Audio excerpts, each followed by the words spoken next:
going on.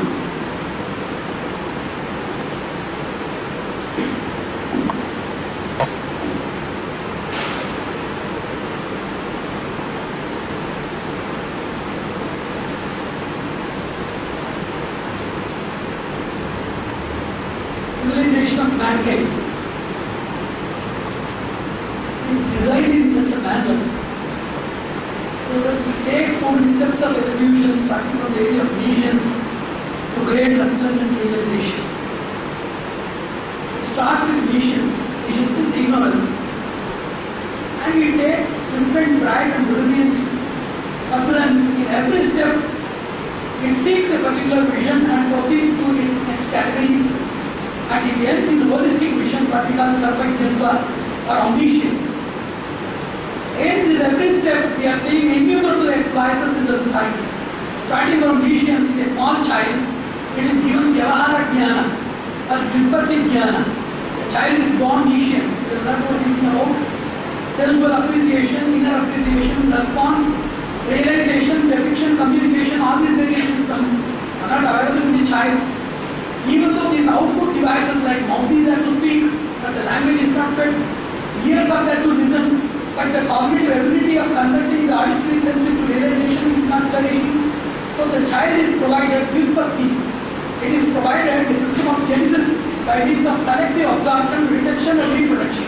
Collective absorption, retention and reproduction. CRR technique.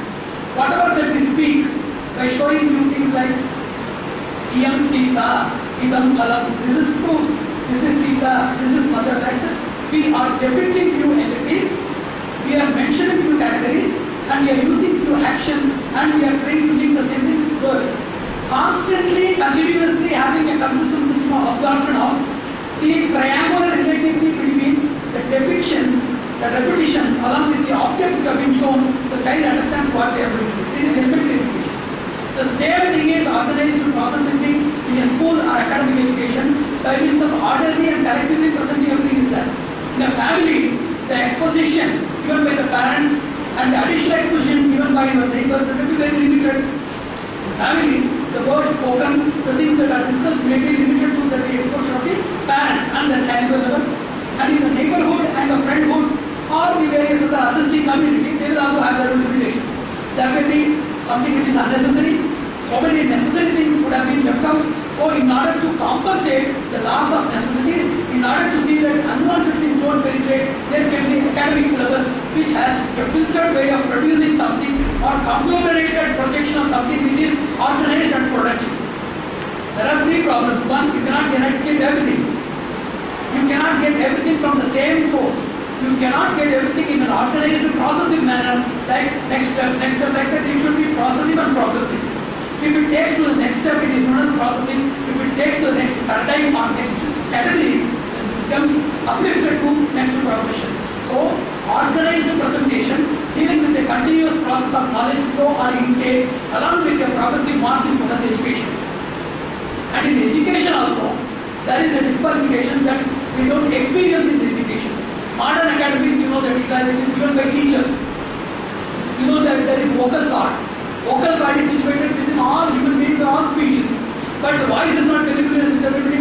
If somebody opens their mouth, we should pay them to open their mouth and sing, and somebody we should pay them to shut their mouth and stop them singing. Because the mellifluity differs. Asses are there, donkeys, they pray, they do one is a vocal cord, and cuckoo bird is also having the same. Like that, academic reflection, it is not equal with people. Modern people, as well as the teachers and the students also, both of the people, they are all misfits, and there are a lot of division that we are seeing as a part of universal degradation program. There is no deficit in education. We cannot say that there is no deficit in other areas like that. There are a lot of education centers which are progressing, which are flourishing, and there are a lot of areas which are equally collapsing and diminishing their standards. So there is a program known as universal degradation program, which degrades every entity in its own performance and precision, in which education is not an exception. So in academics, there is also some deficit. Every human being is born deficit. Every human being is born with deficit.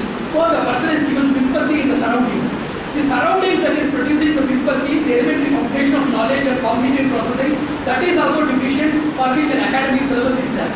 And academic syllabus has also got limitations.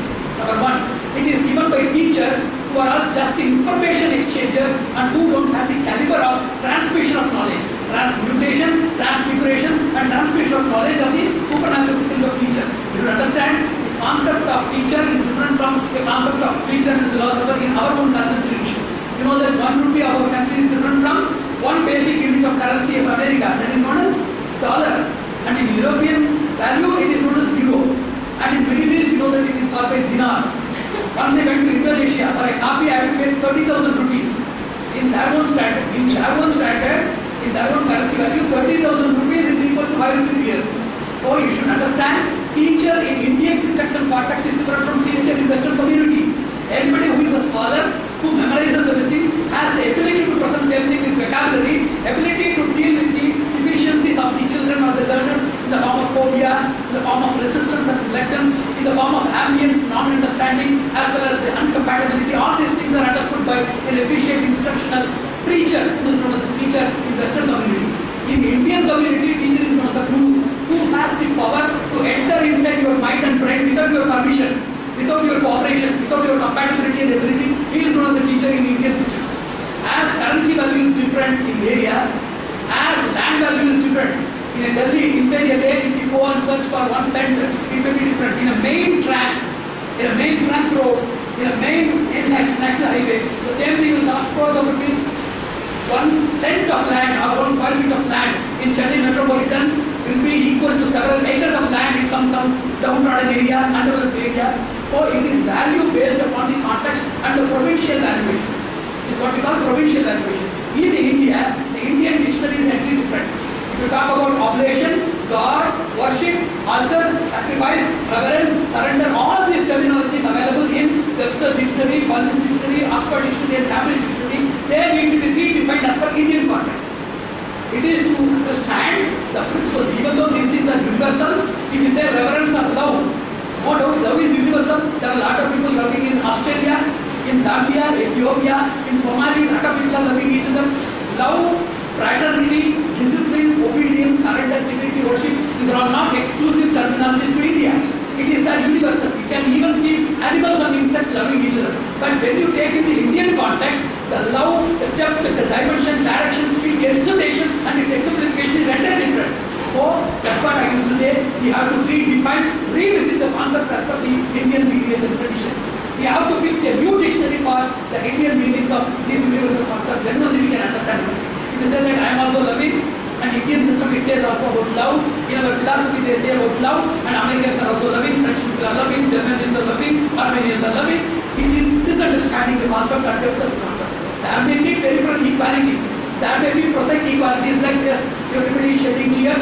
Everybody is shedding tears. Somebody may be shedding tears on seeing a temple deity because of the reason of their family oppressions and pressures. That is known as Shoka Jatam. What is it?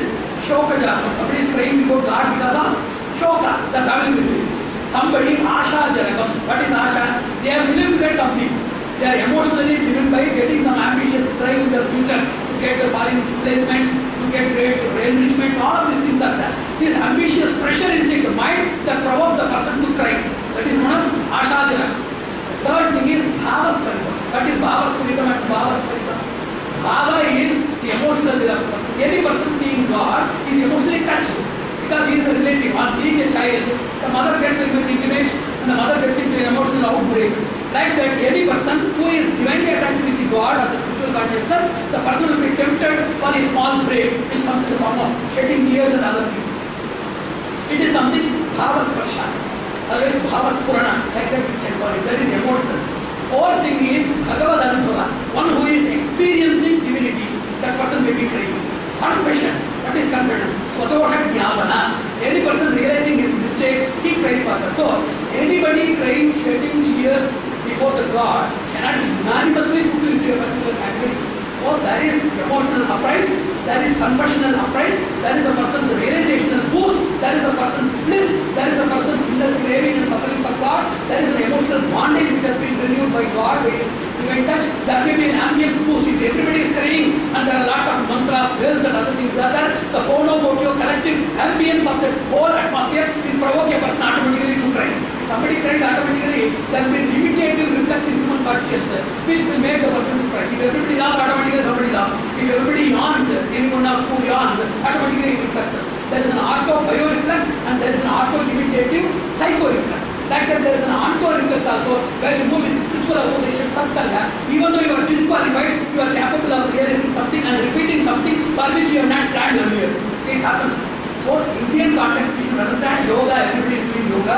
Spirituality is like the whole universe, but Indian yoga, Indian spirituality, Indian context is entirely different. Just as there is currency value and provisional value, this is basic we should understand.